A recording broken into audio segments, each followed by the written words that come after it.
I want to jump through the first couple of slides real quick and get to the weather and the plans we have for the shortened course and the effect it's going to have on launching and getting the boats out to the starting line and then getting them off the water after they race, which is, I'm sure, the most important part of this meeting. So uh, next slide is just the agenda, and skip through that. The PowerPoint slides are on uh, uh, Regatta Central, so they're there for anyone who wants to go back and have a look at them. And with that, I've got my phone number, which is my cell phone. I will have that at the race course if anyone needs to reach me. And then Paul Wensley, also for those who are driving the big trailers, if you need to reach him, that's his phone number as well. And the next thing is what we've got in the area is wind and rain. Forecast has ranged over the past couple of days from 9 to 12 miles per hour. It's coming in from the southwest, and if you know our lake, you know that the north end of the lake, where the starting line normally is, that's the north end. The south end is the other end. And so what's happened is the wind is coming in from the south. So it has the entire lake to build up, and there are parts of it that get fairly choppy. So we're going to shorten the course to 3,000 meters. It's going to be on a protected side of the lake, and it's also going to give us a chance to use the island as a windbreak for the warm-up area. So this next slide shows the new starting line. So if I go here, I'm circling with my cursor the new starting line, which is over at the VA hospital. It's a little bit further than the turn would have been. So it allows the boats to get a straightaway as they come through the starting gate, and then proceed with the rest of the race. We rode it this morning with probably a little bit less wind than will be tomorrow. The biggest chop, the most difficult part of the course will actually be getting over to the starting line. And this is the warm-up area, as I'm showing with my cursor. And it's a counterclockwise traffic pattern. And you'll see this part is the island, and it's in the wind shadow of the island for that south wind that's going to be coming in. So the boats will launch from the dock here, go immediately out into the warm-up area, take as many laps around the warm-up area as they need to, and then proceed over to the starting line, listening very carefully to the warm-up area marshals, who will be there in launches, one on either side, sorry about that, of the warm-up area.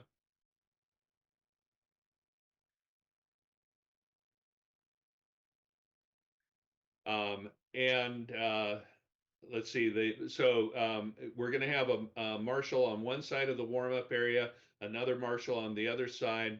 All the coxswains will need to know what race they're in, what time it's scheduled to go off, and head to the starting line.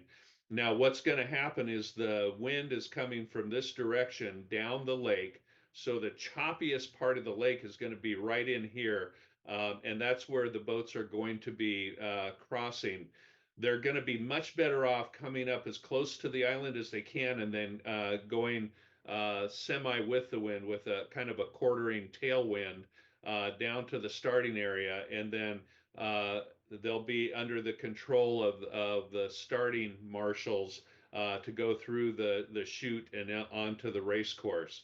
So that's the biggest change that we have, is we're not starting at the old starting line over on this side. We're starting from this new starting line over by the VA hospital, and then running the course from there, which is a little bit over 3,000 meters. It's about 3,200 meters, according to what we calculated this morning. One other thing I'd like to add about this is we posted on Regatta Central a video of the race course from this morning. So, coaches, all of your coxswains should take a look at that video so they know the course from the video. It was run this morning, and it shows the 3,000 meter course. And that course will that will be very helpful to them if they've never been through this race course before. I'm going to pause at this point with having described the changes that we're making to the race for reasons of safety. Kathleen, do you want to say anything at this point concerning how we've changed up things and any of the safety concerns that the referees will have? Only that really listening to the marshals, and there will be an abundance. Well, there will be several. Listen to what the marshals are telling you. If depending upon which exact direction the wind is coming from, they might aim you a little bit differently just to give you as much protection as they can come up with. So just be really be really cognizant of that as you're warming up and coming out to the start. And again, I think we'll talk about the finish and returning to the docks, but I think my overall message about safety is there are a bunch of people who are going to be working to keep you safe. Try to listen to them. Yeah. Very good. I want to go back and reiterate one thing. We've got two marshals that will be in this area. They're very experienced coaches, with 50 or more years between them of coaching experience. So very much listen to them. They will have megaphones, and they will be directing the boats to do what they need the boats to do.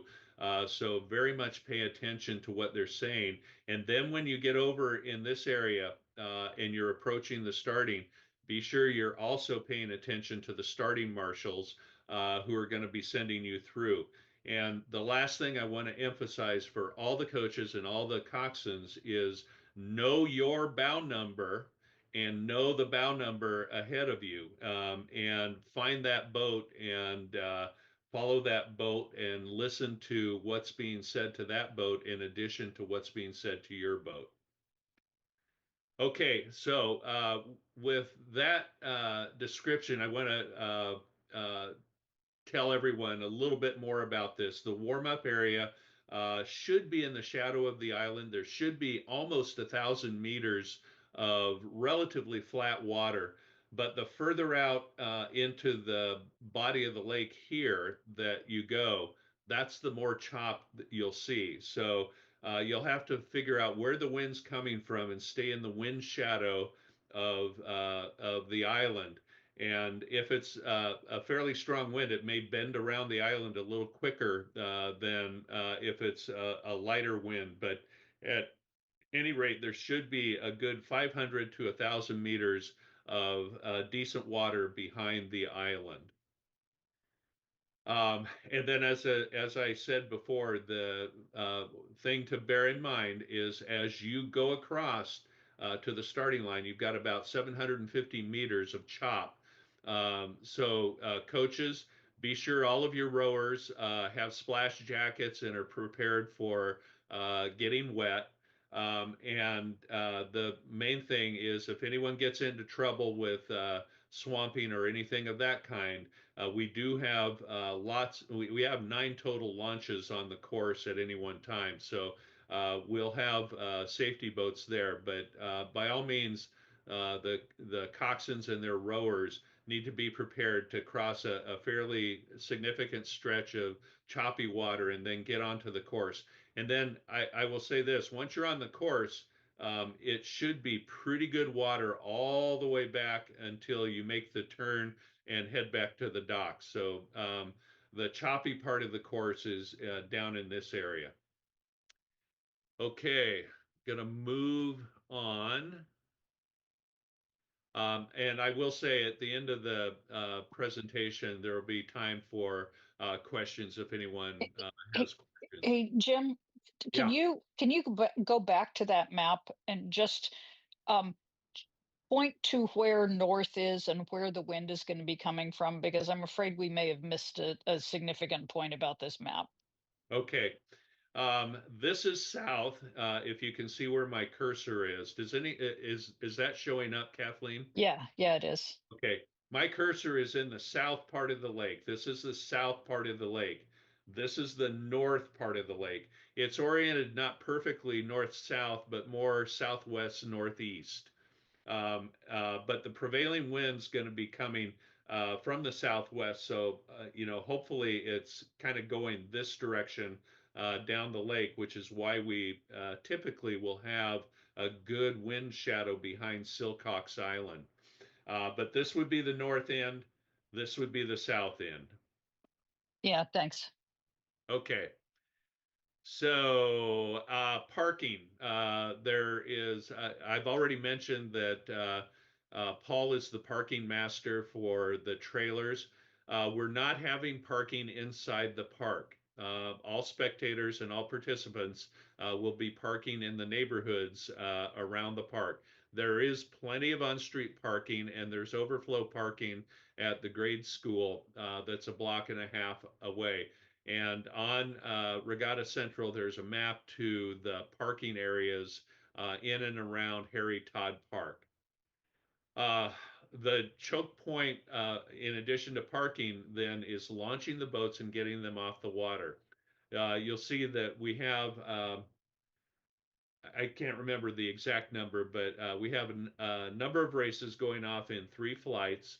They're all going to be launching to get on the course from the same docks, and they're going to be returning to those docks to get off the course for after they row. So this next slide that I'm going to show is going to give an overview of kind of the land-based choke point with respect to launching and docking. Now, as I'm showing with my cursor, this photo is from last year. You can see how congested it is on the hillside. We need all of the spectators and coaches, please let your people know to stay away from the path. That's where the boats are going to be coming down to get to the docks. And there are 3 docks that they will be under the control of the dock masters, but their primary concern is getting those boats on the water before the race and off the water after the race. Now, in this photo, up above in the parking lot is where we have what we call the Control Commission. The Control Commission is going to dictate whether or not a boat can be headed down the ramp to get to the docks to launch. They're going to be in control of that. They are not going to allow boats to launch early. So if you send your boat to get on the water early, hoping for a longer than allowed warm-up time, they may ask your boat to take it to waste and wait while they get the previous boats on the water first. So be aware of that and don't send your boats early to get launched. You should have a good 45 minutes before the race with your boat on the water, with the schedule that we have and with the time we have for each of the flights. So there should be plenty of time for your boat to get warmed up in the starting area. But Control Commission is going to dictate when boats can head down the ramp to the docks, and there's going to be dock masters both on the ramp and also down at the docks directing boats as to which dock they're going to take and which dock they're going to launch from. Now, I want to reiterate one other thing about the docking or the launching of the boats. very important to get your boat in the water, get the oars in that boat, and tie in on the water as you're headed down to the warm-up area. So get your people off the dock so we can launch more boats. We're at or over capacity for the number of docks that we have. So we're kind of cramming a lot of boats into the space that we have, and we need everyone to be very diligent about getting their boats on the water as they're launching. Now, the same is going to hold true after the race. And I'm going to, in just a moment, explain the the way we're going to bring the boats back to the dock, which is the same way we've done it in past years, even though we're with a shorter course. So, Kathleen, I'm going to pause here for just a moment before I go back to taking the boats off the water. Is there anything you'd like to add at this point? Only that in addition to the things you're used to, bow balls, heel ties, I'm going to point out the following thing about bow balls and heel ties. Um, heel ties, I fully understand that if you really don't like having your heels tied down, you can turn right around and loosen them back up on the water. You're endangering yourself. Make good choices. Um, the bow ball endangers somebody else, and also you can't fool with it on the water. You will not launch if that bow ball is not firmly affixed, because it's what keeps you from killing other people, to be honest. The other thing you should think about for these conditions, and this may be obvious, is carry things that'll help you bail the boat.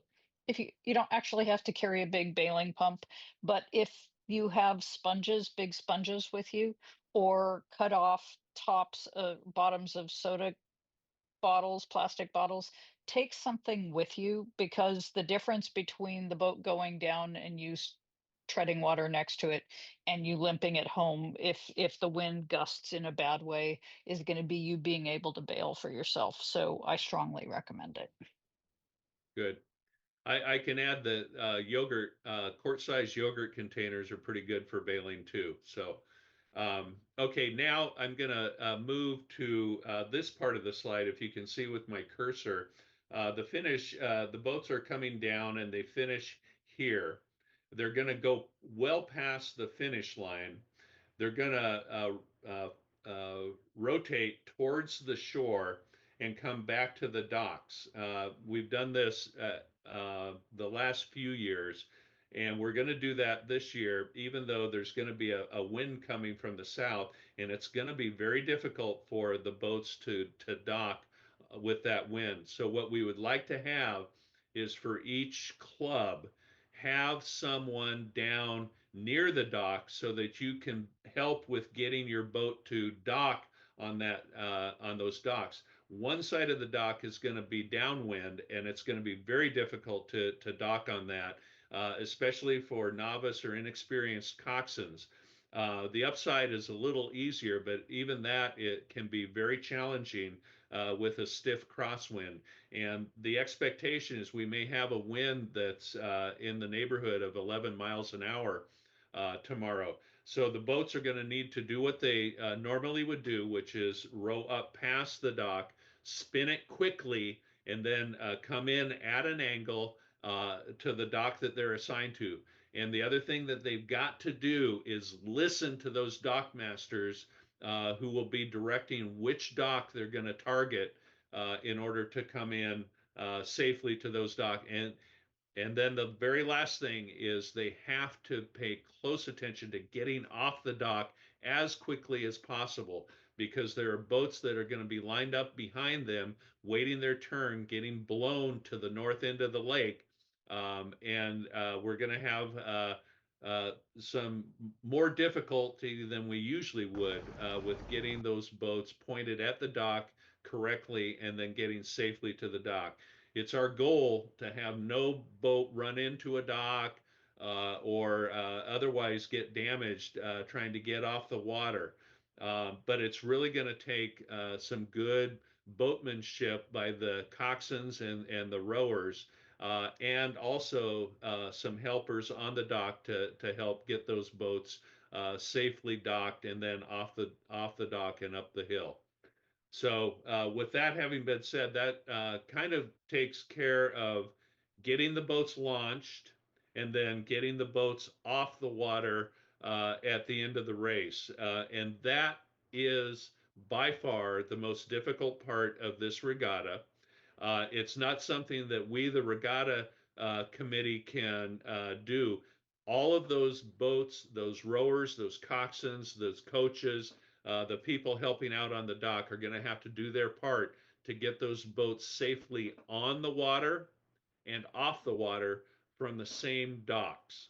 So that's the by far the biggest challenge that this regatta holds. So I'm going to move on to the next slide. Uh, Registrations, there isn't much I need to say about that, and I'm sorry I missed it. Someone?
Good. Everyone, that was Terrence Siffelben from our club. He is the dockmaster, and he will enforce docking protocol on behalf of the regatta. So your boats will need to listen to him and the other dockmasters to get safely on the water and off the water after the race. Okay, then moving to the next slide, registration, I don't really have a lot to add. I think everything's locked in now. Everything's uploaded to here now. The heat sheets are out, so I won't spend any time. Parking, we've covered. I know from email traffic that Paul has already been in communication with crews as to where they can park their trailers. And I've already reiterated that parents, spectators, and participants will need to park in the neighborhood and then walk into the park. There will not be any parking except for referees and officials inside the park boundaries. Launching this is a this is a slide that has kind of the overall of what we're doing to launching and docking the boats. I hear someone, if you could mute yourself, I would appreciate it. So 3 flights, 9 a.m. Excuse me, 9 a.m., 11:15, and 1:45. The launch times are given here, 8:15, 10:30, and 12:45. Control Commission at the top of the hill will do the checking of the bow balls and the heel tie downs. And they also will permit you to go down the hill to the docks. Expediency on the docks, I'll repeat that one last time. 45 minutes are allowed for the warm up. So if everything goes according to our schedule, your crew should have a good 45 minutes on the water for warm up. Um, uh, but the coxswains need to be aware of the race time and the bow number of their boat and the bow number of the boat in front of them. We have there have been some changes to the schedule, but the schedule is published in Regatta Central and Here Now. So take a look at it and make sure you know exactly uh, uh, when your race is. And we put those on 15-second centers, which is pretty ambitious with the wind. But we're going to make it happen, and I have confidence that the boatmanship by the people attending this regatta will be outstanding. And the last thing is it's only one-way traffic on the docks. So no one's going to be launching while we're taking boats off the water, and no one's going to be getting off the water while we're launching boats. So please be aware of where we are in the traffic pattern and be aware that it's one way on the docks. The course I've Jim, already, do want to go back to Andreas here?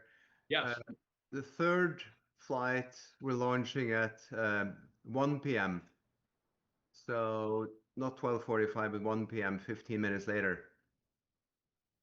okay, I did not change that after we changed the 145. So, So oh, 1 hour, that's too much time really to be out there. So okay, yeah, uh, 45 minutes.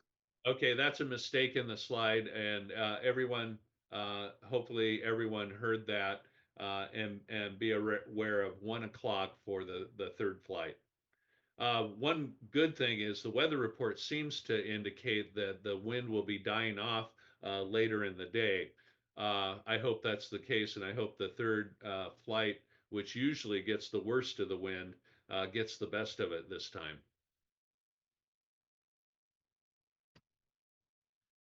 Okay, I've been on for 30 minutes. I'm going to move next to the course.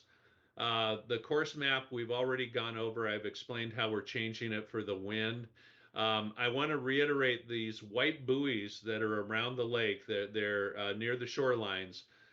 Keep your boats away from those. If they pop up, if you hit one and it pops up inside your rigger, you're going to be sitting there until a launch comes and gets you off. And it's happened to more than one boat on this lake. We will have orange buoys on the port side during the race. The location of the orange buoys on the map is approximately right. We'll also have the yellow vertical buoys for the start and finish, and triangular yellow buoys for the turn. So all of that's shown on the map that we've already gone over. At the finish line, we're going to have, I've already talked about the importance of getting off the water as quickly as possible, listening to the dock masters and the marshals at the finish line, getting off the dock in a timely fashion. But each club, again, to reiterate, have a helper down near or on the dock to bring your boat into the dock and help it get off the dock as quickly as possible.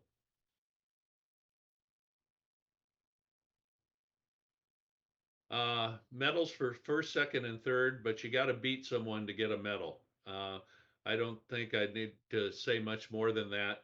So if it's a one boat race, you still got to beat someone to get a medal. If it's a two boat race and you win, there will be a gold medal awarded. If there's a three boat race, it'll be a gold and a silver awarded. Let me say this, Jim, we're generous tomorrow. So we do have enough gold medals to award gold medals if there's only one entry, so they will get gold. Yeah, but they got to row fast. You're gonna have to row fast and smile when they cross the finish line. Okay. So Kathleen, anything you'd like to add here at towards the end?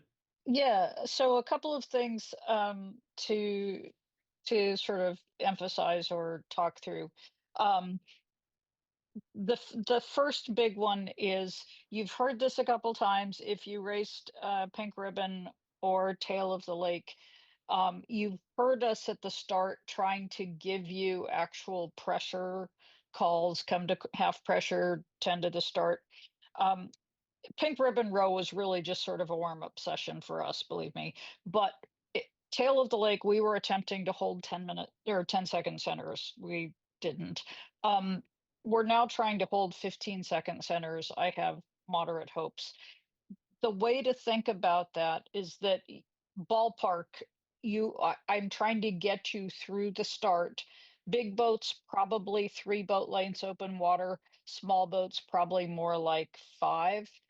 So I'm thinking, so we keep saying 15 seconds, but for your toxins, what I'm really looking at, what you can look at is the distance between the boats. uh Boats without coxswains, I am doing everything, and it'll be my voice again. I am doing everything I can to keep you guys safe through the start, to make sure that you have as close to 15 seconds between starts as possible. You want this to be a race, not a I have gone out for a time trial by myself, but we also don't want you to have to contend with passing somebody right at the start. Everybody deserves to get 100 meters at least of good run before you have to start deal with passing. So when you hear me calling the pressure for you, whether it's up or down, it's because I'm trying to get you into that number of boat lengths. And it is all about getting you a good race and a safe start when we do it. So just realize that we're really having to go to that for most of the regattas here, because every regatta we have is growing in size, and we can't do the well, we'll start the watches when you cross the line, wherever that is. We just don't have enough wiggle room, and it doesn't necessarily give you a good race. We are also trying for everything we're worth. If you look at the schedule, you'll notice that basically, if you look at the event start times and you start counting 15-second intervals, you'll realize that there is a little bit of a gap built in. That's on purpose, because a lot of times what we're trying to prevent is event number 7 running over event number 6 at the turn. So realize we really don't have the wiggle room you might think we have by looking at the schedule, because we're trying to put those breaks in place. So that being said, I'm really hoping that you will listen.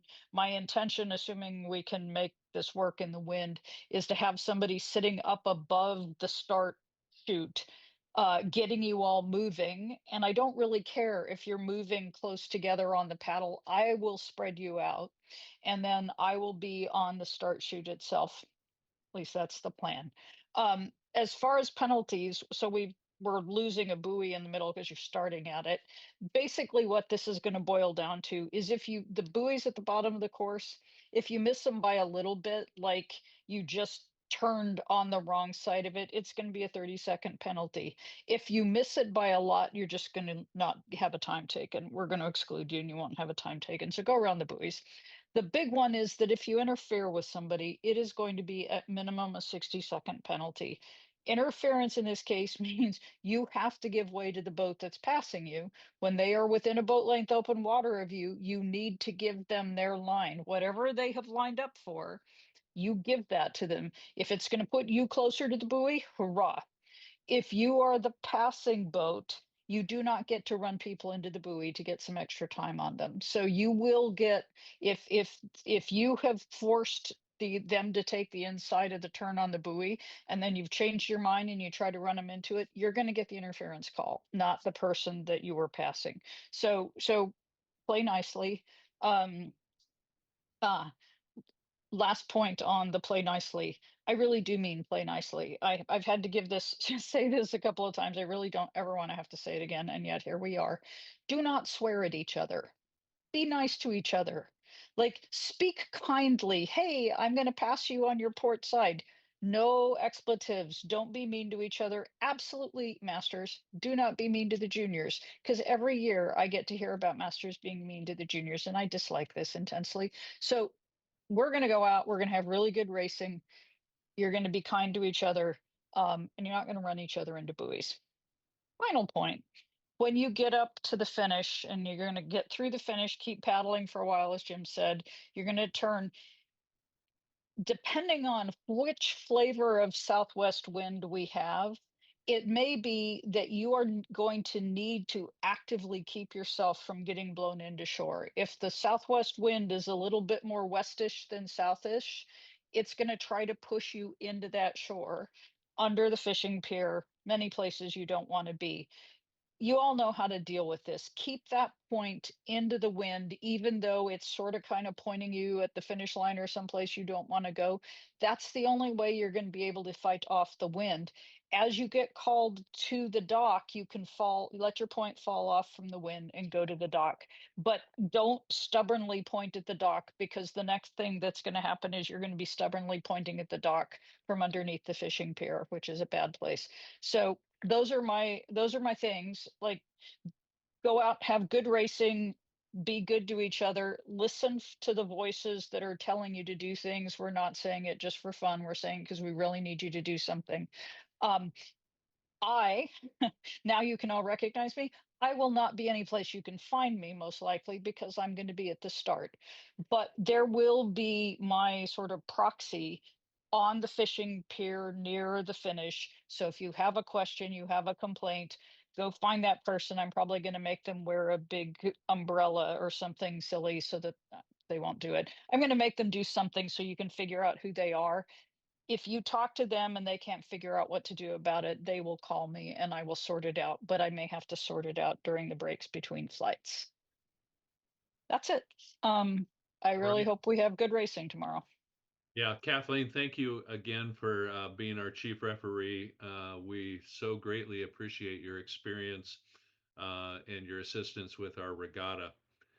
So we're at the questions and comments, and before I ask for that, I will tell you that the meeting chat has quite a few questions that have come in, and there have been answers given by several of us during the course of the meeting. So you can scroll back through the questions that are there.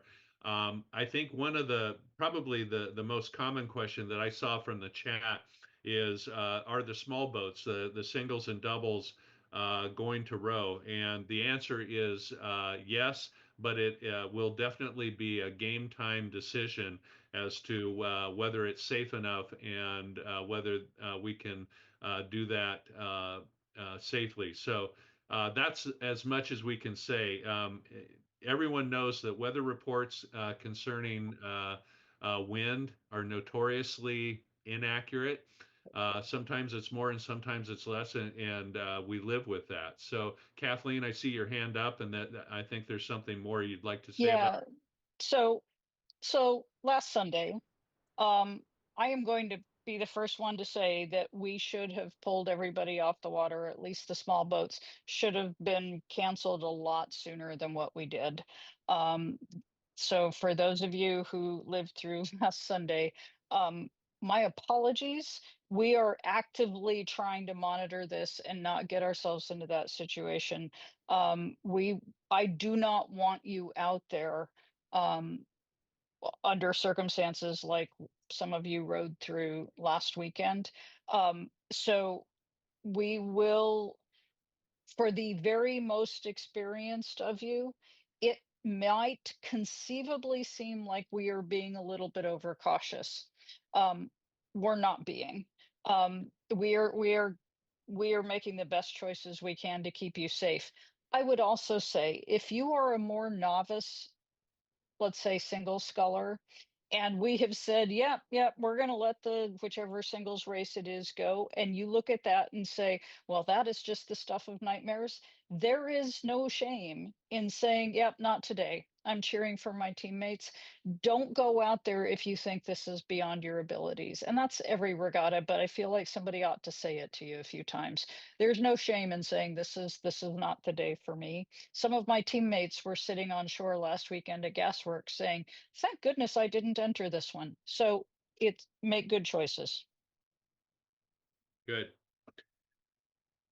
Okay, I'll throw it open if anyone wants to voice a question. There's a question there, which is a good one for Kathleen. And will there be penalty or time penalties for overtaking during the turn? No, you can pass on the turn. What you have to do is do it safely. And I realize there's a little bit of subjectivity to that one. So back to the explanation I gave. If you are the crew that is being passed, When the boat that's passing you gets to within about a boat length of you, they have to have picked a side. If they are going straight at you, move away one side or the other. They should not be going straight at you. If you are the crew that is passing, pick a line, pick the side of the stern that you want and point there so that the crew that's getting passed can tell which way to move away. Crew getting passed, if you don't do that, you will get an interference penalty. Crew that is passing, like everybody likes the inside of that turn. If you take the outside of the turn and then shove a boat into it, that is going to be interference on you. This is also going to be a judgment call. If we figure out, if whoever's down there says, yeah, the reason that happened is that the crew that had the inside of the turn didn't make a tight enough turn, they're going to take that penalty. So you can get a penalty for not giving way. You can give a penalty for not making a tight turn at the bottom. It's not that tight a turn, guys. But you have to make it. You have to actively make that turn. It is subjective. It is going to be the referee's call down there. You should communicate. If you need to say, I'm coming in, move out, I need more room, just do it without expletives and we'll all be good with that. You can get interference if you're being passed. You can get interference if you're passing. Ideally, neither. Okay, I can probably take one or two questions orally if someone has them. Jim, is Andreas again here. We don't use WhatsApp, so not this year. We might do that in the future, but communicating on the spot should probably happen through the news tab in the Regatta Central. And I'll have my laptop there so I can post stuff at any time during the regatta. So that might be the best one for communication, and the Jungle Telegraph, I guess. So what do you think, Kathleen? Is there a better way to communicate if and when we decide on cancellations, for example? No, that unfortunately we need to up our tech game, I'm afraid, and start using WhatsApp a little bit more Yeah, more consistently. But for now, I think that's kind of the um for now, let's assume that it is only the news tab on Regatta Central. But yeah, Andreas, it's a question for here now. true. Yep, that's true. Because So because everybody's like obsessively maybe yeah, refreshing results. Let's see if there's a way that if there's some big thing that has to be announced, it can yeah, come up on the results page. exactly. That'd be a much better one, wouldn't it? Yeah. Good. Okay. Okay, there've been a few questions that have been answered. I direct everyone's attention to the question and answer that's in the chat. It's certainly worthwhile to take a look at to see some of the specifics. But I want to close the meeting by wishing everyone a very safe and enjoyable regatta tomorrow. I wish it was sunny and 60 degrees like it was last year, but you know, this is the Northwest. This is what we love about it. And but coaches, do make sure all those young rowers are adequately clothed for the weather. In addition to the wind, there's going to be rain. So there's very much a possibility of kids getting very cold. So be sure they have the proper attire getting out on the water in conditions where they're sure to get splashed and probably rained on. Okay, thanks everybody. Have a good regatta.